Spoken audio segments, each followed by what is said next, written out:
That's it from us on Breakfast today. We'll be back tomorrow from 6. Have a great day. We'll see you soon. Bye-bye.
This is BBC News, and these are the latest headlines in the UK and around the world.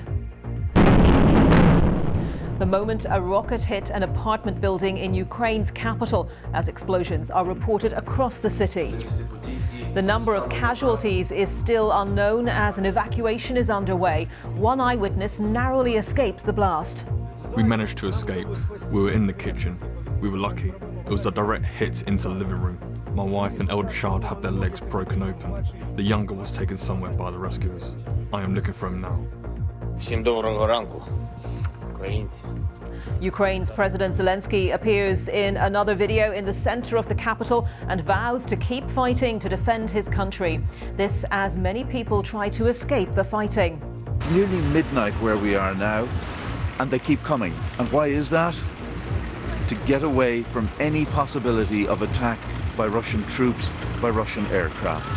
These are people on the move, quite simply because of fear. Those against?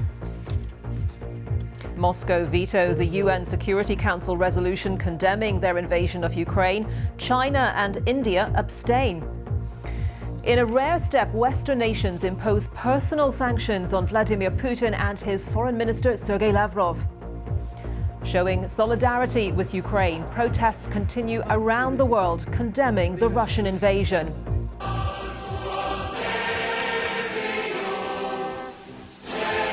And in Riga, a huge choir sang the Ukrainian national anthem in front of the Russian embassy.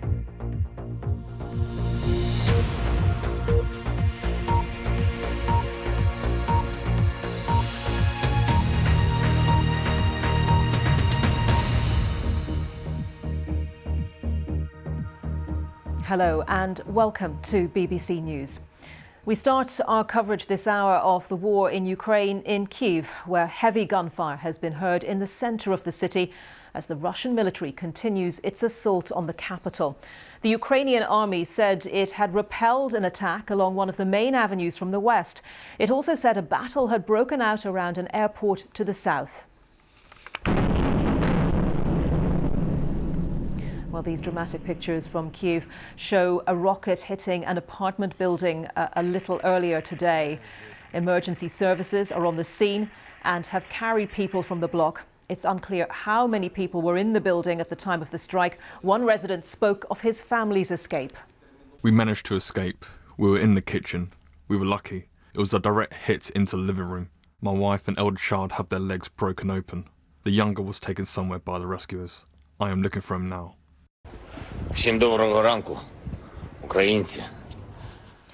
Well, the Ukrainian President Volodymyr Zelensky has posted a self-shot video walking around the streets of Kiev in an apparent effort to combat rumors of a surrender. He said there's a lot of fake information online, that I call on our army to lay down arms and that there's an evacuation. Speaking against a backdrop of one of Kiev's best-known landmarks, the Gorodyetsky House, he said, I'm here. We won't lay down our arms. We will defend our state. US media has said President Zelensky refused an offer to leave the capital. He reportedly said, I need ammunition, not a ride. And these pictures shared by our international correspondent Ola Guerin show the wreckage of a Ukrainian military convoy on the road to Kiev, which was hit by a Russian missile strike while on their way to defend the city. There's been heavy fighting in several Ukrainian cities overnight. Russia's defense ministry says forces have captured the Ukrainian city of Melitopol in the south of the country, though Ukraine, the UK and the US dispute this. Since the invasion on Thursday, up to 100,000 Ukrainians are thought to have crossed into neighbouring countries, including almost 50,000 travelling to Poland in an effort to flee the conflict. Meanwhile, Russia has vetoed a UN Security Council resolution that would have deplored its invasion of Ukraine. 11 members voted in favour, while China, India and the United Arab Emirates all abstained.